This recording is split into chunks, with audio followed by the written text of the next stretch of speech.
ଓଡ଼ିଶା ସରକାରଙ୍କ ତରଫରୁ ବାହାରିଛି ଏକ ଓଡ଼ିଶା ସିଏମ୍ କିଷାନ ଯୋଜନା।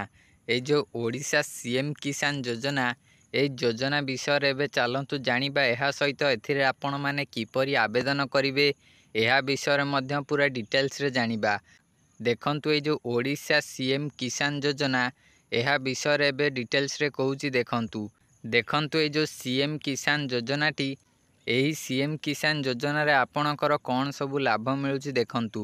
ଏଥିରେ ଗ୍ରାମାଞ୍ଚଳ ଓ ସହରାଞ୍ଚଳର ସମସ୍ତ ଚାଷୀ ଭାଇମାନେ ଆର୍ଥିକ ସହାୟତା ପାଇପାରିବେ।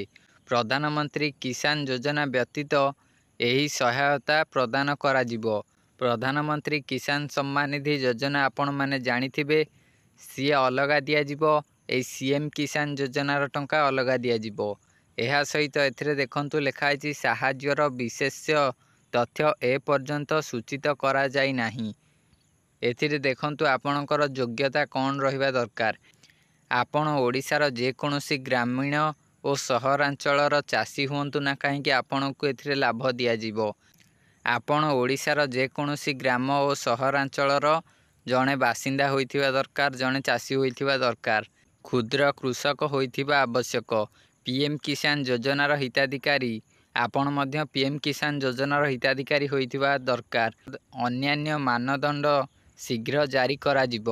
ଏବେ ସବୁକିଛି ଯୋଗ୍ୟତା ଗୁଡ଼ିକ ଜାରି କରାଯାଇନି, ଇଲିଜିବିଲିଟି ଗୁଡ଼ିକ ଆଗକୁ ମଧ୍ୟ ଆହୁରି ଇଲିଜିବିଲିଟି ଜାରି କରାଯିବ। ଏହାପରେ ଦେଖନ୍ତୁ ଆପଣ ଏଥିରେ ଆପ୍ଲାଏ ପାଇଁ କେଉଁ ଡକୁମେଣ୍ଟ ସବୁ ଦେବେ, କ'ଣ ସବୁ ଡକୁମେଣ୍ଟ ଗୁଡ଼ିକ ଲାଗିବ।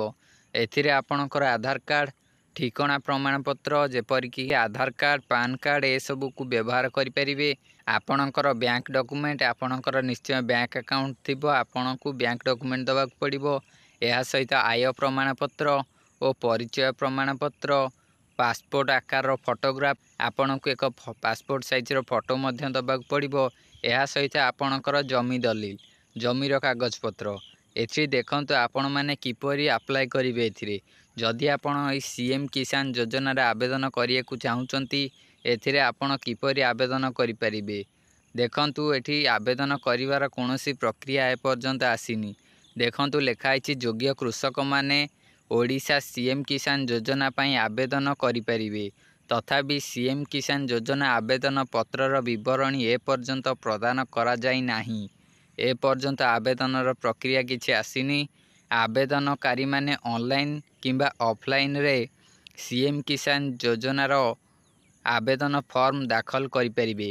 ଆପଣମାନଙ୍କୁ ଏଥିରେ ଅନଲାଇନ୍ ଓ ଅଫଲାଇନ୍ ଆବେଦନ କରିବାର ସୁବିଧା ମିଳିବ। କିନ୍ତୁ ଏପର୍ଯ୍ୟନ୍ତ ଅନଲାଇନ୍ କିମ୍ବା ଅଫଲାଇନ୍ରେ କୌଣସି ପ୍ରକାରର ପ୍ରକ୍ରିୟା ଜାରି କରାଯାଇନି।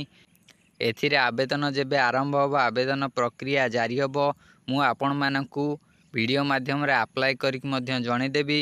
ସେଥିପାଇଁ ଆପଣ ଭିଡ଼ିଓକୁ ଗୋଟେ ଲାଇକ୍ କରି ଚ୍ୟାନେଲକୁ ସବସ୍କ୍ରାଇବ୍ କରି ରଖନ୍ତୁ। ଏଠି ଦେଖନ୍ତୁ ଆପଣଙ୍କୁ ହେଲ୍ପଲାଇନ୍ ନମ୍ବର ମିଳିଯାଉଛି। ଆପଣଙ୍କୁ ଯଦି କୌଣସି ହେଲ୍ପ ଦରକାର, ତେବେ ଆପଣ ହେଲ୍ପଲାଇନ୍ ନମ୍ବରରେ କଲ୍ କରିପାରିବେ। ହେଲ୍ପଲାଇନ୍ ନମ୍ବରଟି କ'ଣ ଦେଖନ୍ତୁ, 0674291411। ସ୍କ୍ରିନ୍ରେ ଆପଣମାନେ ଦେଖିପାରୁଥିବେ ମଧ୍ୟ। ଏହି ନମ୍ବରରେ ଆପଣ କଲ୍ କରିପାରିବେ। ଏହି ସିଏମ୍ କିଷାନ ଯୋଜନା ଅଧୀନରେ ଆପଣମାନଙ୍କୁ ପ୍ରତିବର୍ଷ 4000 ଟଙ୍କା ମିଳିବ ଓ ଏହି 4000 ଟଙ୍କା ଆପଣଙ୍କୁ 2ଟି କିସ୍ତି ମାଧ୍ୟମରେ ମିଳିବ ଓ ଯେଉଁମାନେ ଭୂମିହୀନ ସେମାନଙ୍କୁ 12500 ଟଙ୍କା ପ୍ରଦାନ କରିବେ ବର୍ଷକୁ ସରକାର 3ଟି କିସ୍ତି ମାଧ୍ୟମରେ। ଯଦି ଆପଣ ଏହାର ଲାଭ ନେବାକୁ ଚାହୁଁଛନ୍ତି, ତେବେ ଆପଣ ଭିଡ଼ିଓକୁ ଗୋଟେ ଲାଇକ୍ କରି ଚ୍ୟାନେଲକୁ ସବସ୍କ୍ରାଇବ୍ କରନ୍ତୁ। ଯେବେ ଏଥିରେ ଆବେଦନ ହେବ, ମୁଁ ଆପଣମାନଙ୍କୁ ଜଣାଇଦେବି। ଆପଣଙ୍କୁ ମଧ୍ୟ ଆବେଦନ କରି ଦେଖାଇଦେବି।